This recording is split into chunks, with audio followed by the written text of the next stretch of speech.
I'm Karen, 27 years old. My husband, Steven, is the same age and we got married last year. We both work full-time. I'm a nurse and Steven is in pharmaceutical sales. We met at a happy hour event organized by a coworker. I love a good drink, so that evening, the after-work cocktails tasted especially good. We had crossed paths before, but that night was the first time we really talked. Our drink preferences clicked, and we hit it off. Every time we met, it was fun and comfortable, though it didn't take long for us to start dating. On my birthday, Steven confessed his feelings, and we officially became a couple. Our favorite dates involve finding hidden gems that serve great drinks. I love wine, while Steven is into steak.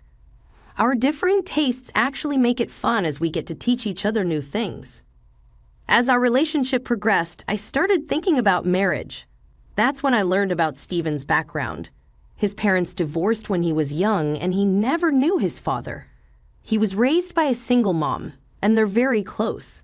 Steven has never moved out of his family home.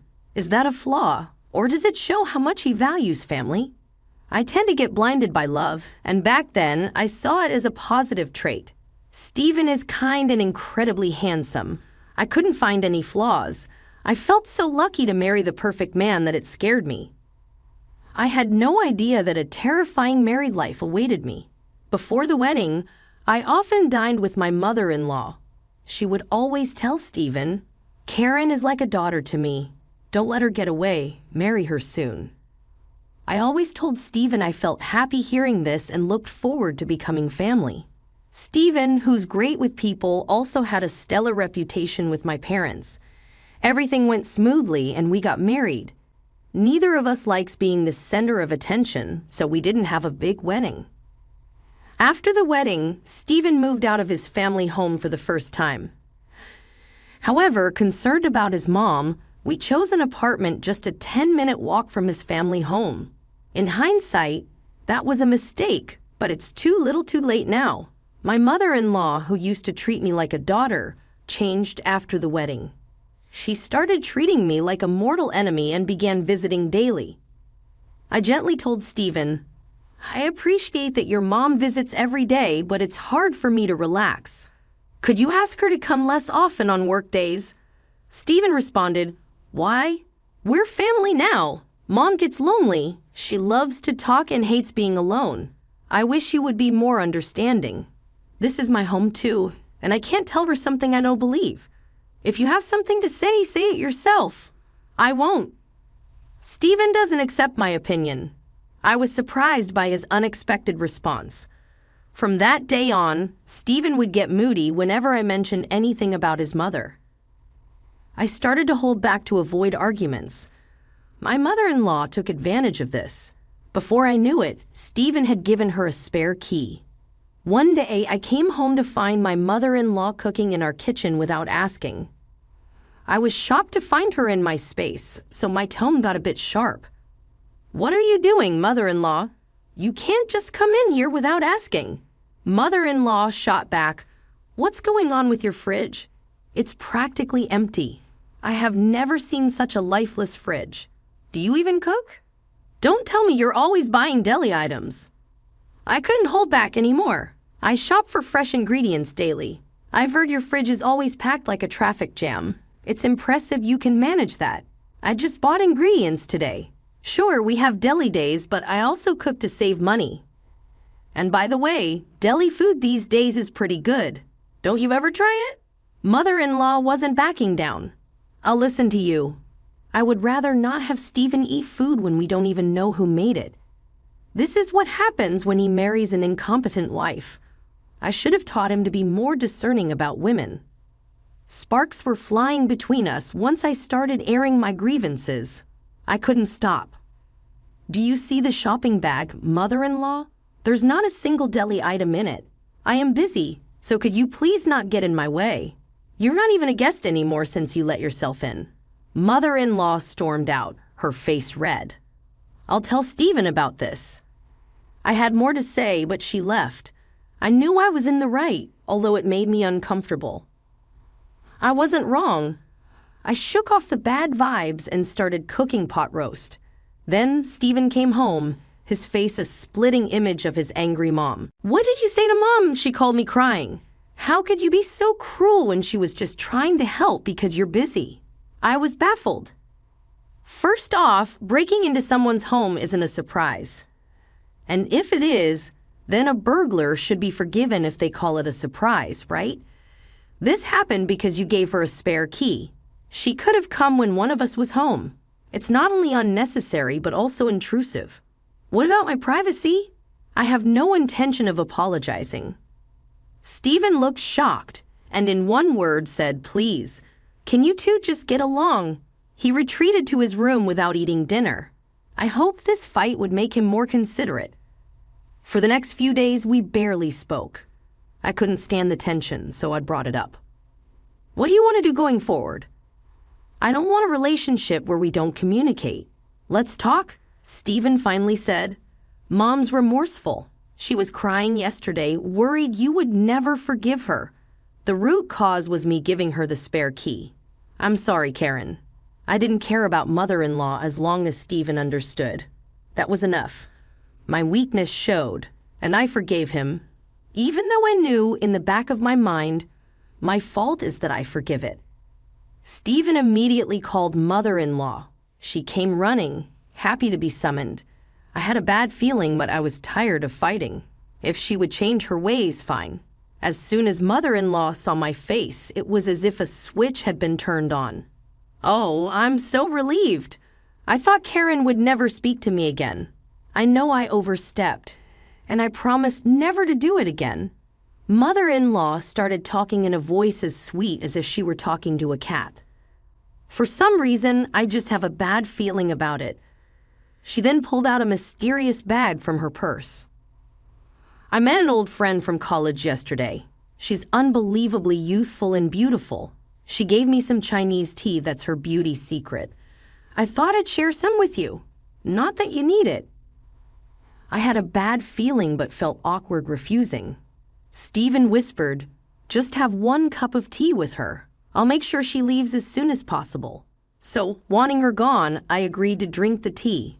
I have always enjoyed Chinese tea, and it is popular at my workplace too. Mother-in-law quickly poured hot water into the tea pack. This tea is supposed to be good for your skin and boost female hormones. You guys are thinking about having kids soon, right? If you like it, I'll tell my friend to get some for you, she said, placing the cup in front of me. The aroma was a bit unusual, but I took a sip anyway. It tasted strange, but I dismissed it, thinking it was just a new flavor. However, my bad feeling came true. I woke up in the middle of the night with stomach pain, feeling half faint. By the time I felt better, it was already morning. There was no doubt about it. The only thing I had consumed that Stephen hadn't was the suspicious Chinese tea. I told Stephen about it, but he didn't take me seriously. "Karen, that's a terrible accusation. Mom brought the tea to make amends. You're making it sound like she poisoned you. Don't you feel ashamed?" "It's probably just an upset stomach. Mom would never do something like that." Stephen wouldn't believe that I was being malicious, but without evidence, I couldn't press the issue. Still, I have been wary of anything from mother-in-law since then. Just before Stephen's birthday, mother-in-law called. "Karen, I'm cooking for Stephen's birthday. You can come or not. It's up to you. You're busy, right?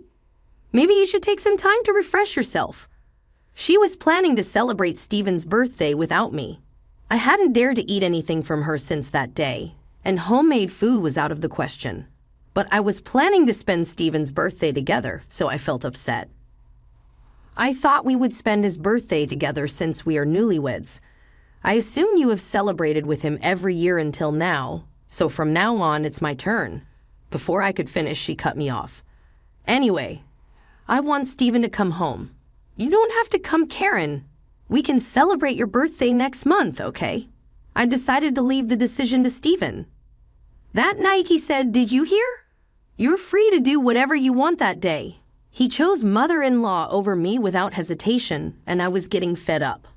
On Stephen's birthday, he was in high spirits and it made me feel sick. My feelings for him started to wane. He seemed to enjoy celebrating with just his mom, becoming more of a mama's boy, and they started dining out together more frequently. I'm busy with work and can't focus on that all the time. A month flew by and it was my birthday. We usually celebrated at our favorite restaurant. I assumed this year would be the same, but Stephen surprised me. Mom wants to celebrate your birthday with us. She would be happiest if you two got along. I was so shocked I froze. Stephen, still in high spirits, didn't notice. I said I wanted to celebrate just with you, Stephen. We were together on your birthday, so let's spend mine together. For some reason, Stephen thought I was being polite. No, you don't have to hold back. Mom offered, so it's fine. He just didn't get it. I had no choice but to be firm. No offense to mother-in-law, but I want to spend my birthday just with you. I want to go to our special restaurant. Then Stephen suddenly got angry. Don't waste Mom's kindness. You're heartless. Why haven't you noticed that Mom didn't invite you to my birthday? Just do as I say. It's already a hassle.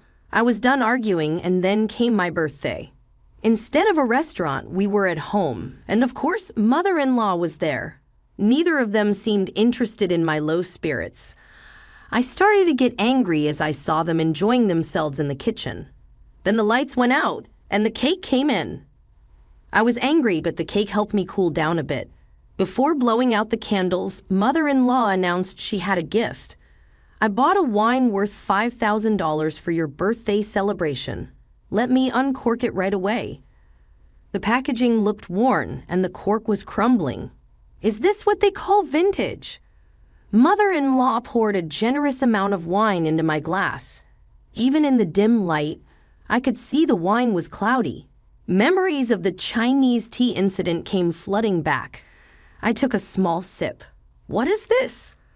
I spat it out immediately and turned on the lights. I turned the bottle of mother-in-law's so-called $5,000 wine upside down in the kitchen sink. Wine flowed down the drain. Stephen quickly grabbed the bottle from me. You're terrible. Apologize to Mom. What do you think you're doing? I saw what it meant to have a face filled with anger. Stephen was glaring at me. I poured wine into the glass Stephen was holding. Can you drink this? Then Stephen looked puzzled but stubborn. He took a sip. At that moment, mother-in-law shouted, Stephen, don't drink it. Too little too late.